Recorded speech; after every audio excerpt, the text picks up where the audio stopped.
ये जो साहब हैं जिन्होंने ये मटका बजाया, मैं बराह रास्त उनकी खिदमत में ये अर्ज करना चाहूंगा कि मेरे भाई, हम जिस दौर में गुजर रहे हैं, ये दौर वो है कि मुसलमानों के घरों के लड़के और लड़कियां मुर्तद हो रहे हैं, मुसलमानों के बच्चे तबाह हो रहे हैं, बेदीनी की सारा सैलाब हम पर मुसल्लत है।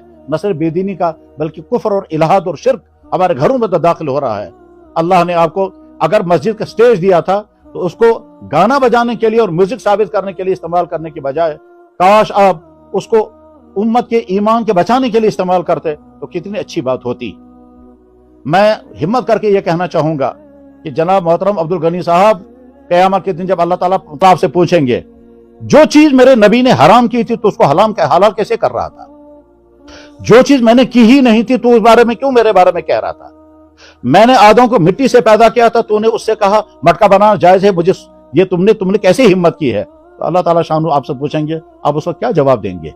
और उसके बाद फिर जनाब रसूलुल्लाह सल्लल्लाहु अलैहि वसल्लम बहुत गमनाक अंदाज में जब कहेंगे कि तू मेरा उम्मती था, तेरा काम यही हो गया था कि मेरी उम्मत को वो बातें सुनाए जिसकी मेरी उम्मत को जरूरत नहीं थी, जब मेरी उम्मत के ईमान बचाने की फिक्र करनी चाहिए थी।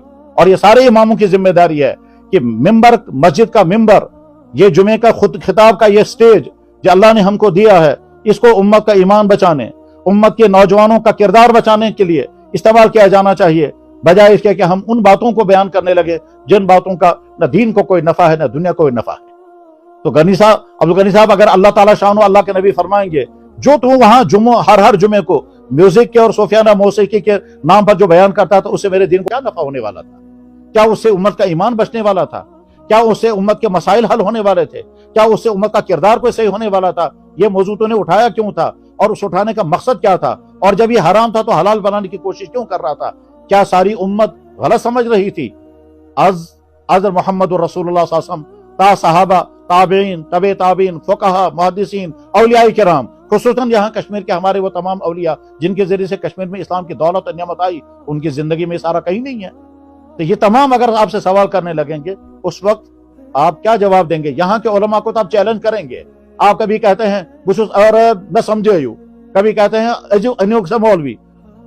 यहाँ के उलमा को चैलेंज करने के बजाय आप सोचें, अल्लाह ताला शानो जब आखिरत में बिठा करके आपसे पूछेंगे आप क्या जवाब देंगे? जरा सोचें, आप क्या कह रहे हैं? कहते हैं आज ताम छू तो बहुत, आज तक तुमने सुना कब्र में 3 सवाल होंगे, मैं तुम्हें चौथा सवाल सुना रहा हूं। चौथा सवाल कब्र में होगा विलायत के मुतालिक। ये कहां से निकाला आपने? अल्लाह के नबी फरमाएंगे, मैं तो बयान कर रहा था कब्र में 3 सवाल होंगे, अल्लाह के जात के बारे में, नबी के बारे में और दीन के बारे में। तूने चौथा सवाल कहां से लाया विलायत के बारे में? तो आप क्या जवाब देंगे अल्लाह के नबी को? आज के मुसलमान तो इंशाल्लाह इस गुमराही से बचेंगे, और जिन जिन तक ये मैसेज पहुंचेगा वो समझ जाएंगे कि सारा गुमराही है, इसे बचेंगे। लेकिन खुद आप अपनी फिक्र करें कि कहीं ऐसा तो नहीं है कि आप उस रास्ते पर चल पड़े हैं जिस रास्ते के नतीजे में आपकी दुनिया हो सकता है वक्ती तौर पर वाह हो जाए और कुछ लोग आपको फॉलो करने वाले मिल जाएं, लेकिन आखिरत आपकी तबाह हो जाएगी। अल्लाह के सामने इन तमाम सवालों का जवाब क्या देना होगा, इसको सोचें। अल्लाह के नबी अलैहिस्सलाम की बारगाह अक़दस में इन सवालों का क्या जवाब देना होगा, इसको सोचें। और ये सोच करके यही मैं हमदर्दी की बात आप तक कहना चाहूंगा। मैं उम्मीद करता हूं कि मैंने कोई तौहीन आमेज़ बात नहीं की होगी। अल्लाह करे आप सही रास्ते पर आ जाएं और रुजू करें और तौबा करें। मैंने आज तक जो कुछ किया है वो सब गलत था और सारा गलत था।